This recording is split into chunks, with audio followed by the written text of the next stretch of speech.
favor of the economy in the sugar belt will go a long way in creating resilience of the economy against external shocks and even enhancing equitable regional development. And we do believe that the picture we see today is just because of that. The reason why the people of Bungoma voted for His Excellency overwhelmingly, it's because he promised them 3 things. Mambo ni matatu.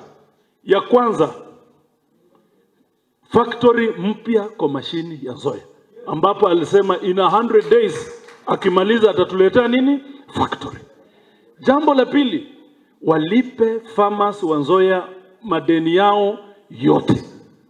Tatu, walipe wafanyikazi wa Nzoia. What do we need in Nzoia Sugar Company is a technical team. Kuje fanye kumsijui mnasema consultant sijui hata kama ni leasing indirectly.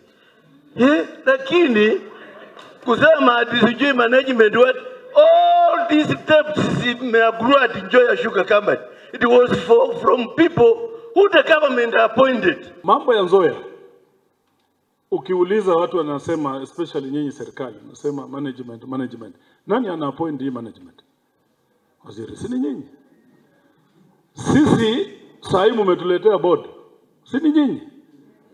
Mumeappoint rafiki yangu Kotutu, si ni nyinyi. Sasa kama kuna shida, mungekuwa mnatuambia mumefunga watu wangapi kwa maneno ya Nzoia. Other than that, hiyo ingine ni story.